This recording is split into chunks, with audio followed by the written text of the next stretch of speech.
Hola a todos, muy buenos días. El día de hoy vamos a hablar sobre la hematopoiesis. Específicamente vamos a abordar un poquito más la eritropoiesis.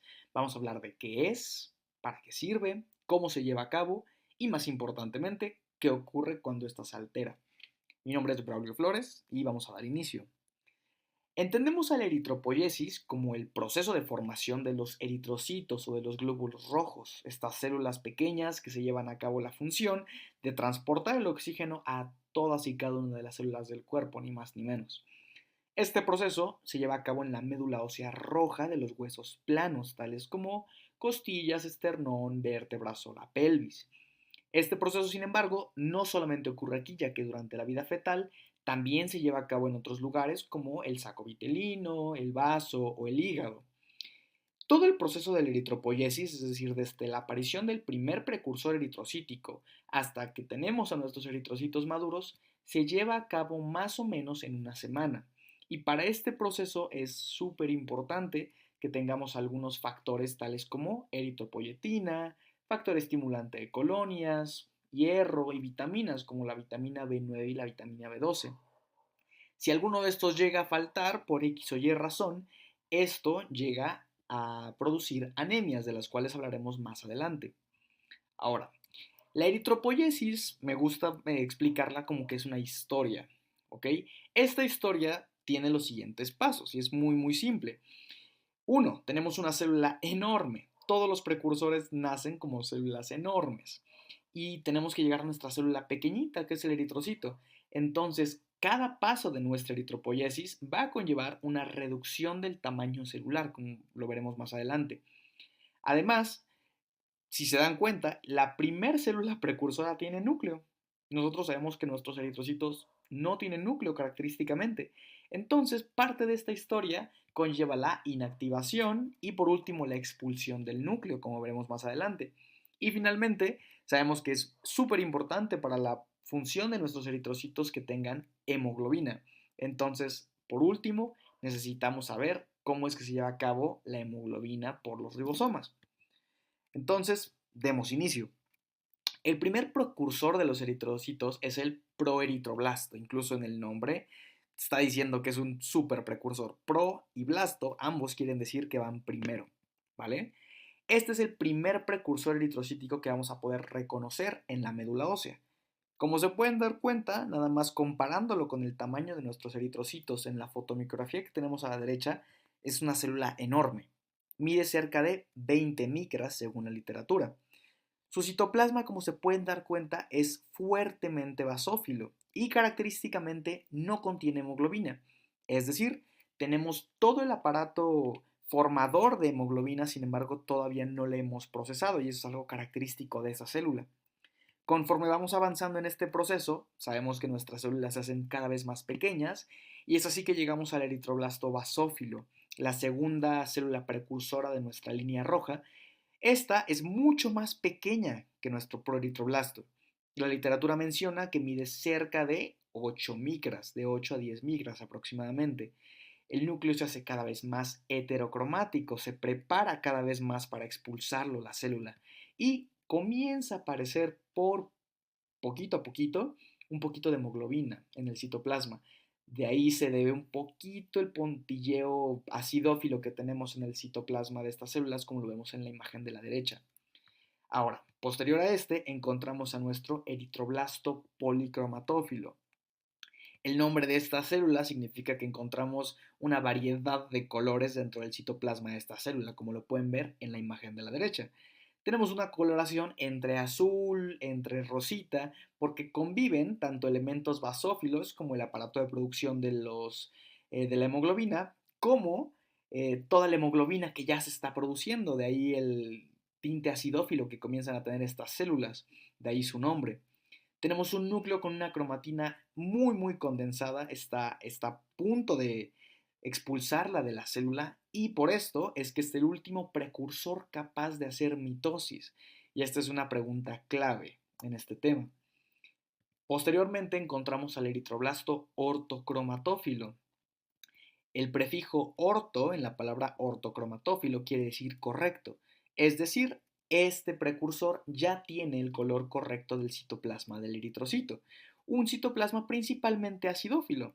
Si nosotros vemos al núcleo que tiene esta célula, ya está súper condensado. Decimos que es un núcleo picnótico.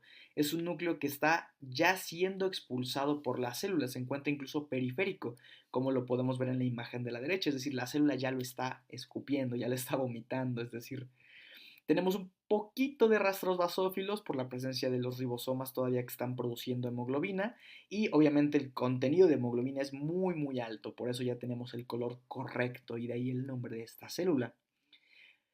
Casi por llegar al último paso tenemos al reticulocito. Esta célula es el último precursor antes de llegar al eritrocito maduro. Característicamente el reticulocito ya carece del núcleo. Sabemos que ya lo estaba expulsando. Bueno, pues aquí ya no tiene núcleo esta célula.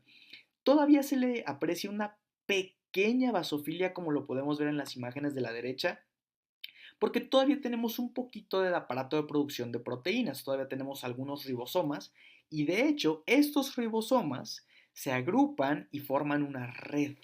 De ahí que se llamen estas células reticulocitos, por la red que forman los ribosomas. Un dato clave al hablar de reticulocitos es saber que estos ya los podemos encontrar en sangre periférica y representan aproximadamente del 1 al 2% del total de los elementos formes. Es decir, siempre vamos a poder encontrar un muy pequeño porcentaje de reticulocitos y esto va a ser muy importante a la hora de hablar de anemias, como veremos más adelante. Finalmente, llegamos al eritrocito maduro, la célula que todos conocemos y amamos.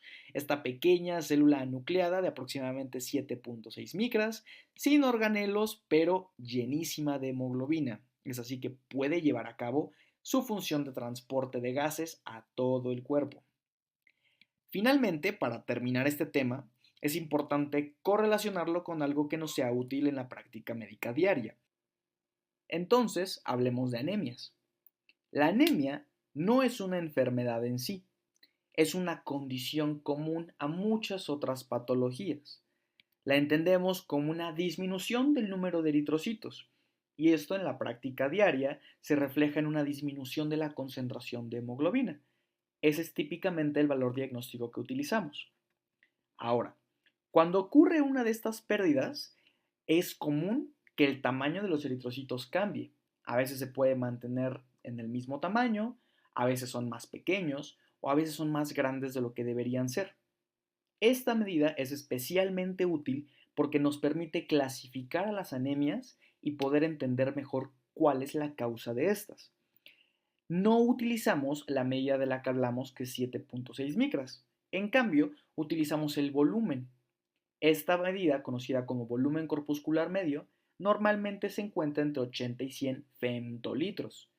Cuando los eritrocitos son menores a 80 femtolitros, hablamos de anemias microcíticas y muy comúnmente se deben a una producción insuficiente de hemoglobina.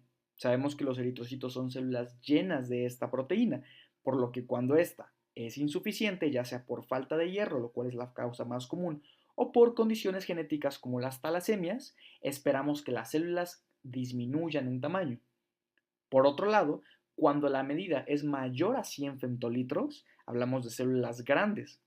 Nosotros recordamos que en toda esta historia de la línea roja, las células van de más grandes a más pequeñas, por lo que si están más grandes es que se quedaron estancadas, por así decirlo, en alguno de los puntos de la eritropoyesis. Y esto se debe principalmente a una maduración insuficiente del núcleo. Las causas más comunes de estas anemias son la deficiencia de vitamina B9 y B12. Por último, las anemias en las que las células tienen el volumen adecuado, las anemias normocíticas, se deben principalmente a una de tres cosas: o a una enfermedad crónica, a la falla de la médula ósea o, más comúnmente, a la pérdida aguda de sangre. Para poder abordar estas anemias es muy importante saber si nuestra médula está respondiendo como debería de ser. Recordamos que normalmente hay un 1 a 2% de reticulocitos, los últimos precursores de los eritrocitos, en sangre periférica. Por lo que en una pérdida aguda de sangre, por ejemplo, nosotros esperamos que la médula produzca muchos más reticulocitos y los mande a la circulación. Esto es lo que se conoce como una anemia regenerativa. Por otro lado, si la anemia se debe a una falla en la médula, no esperamos entonces que exista un aumento en los reticulocitos, es decir, el valor se mantendrá debajo del 1 al 2%, lo que se conocen como anemias arregenerativas. Nos queda mucho que tocar del tema, sin embargo vamos a dejarlo hasta ahí. Sin más, les agradezco mucho su tiempo y nos vemos en la próxima.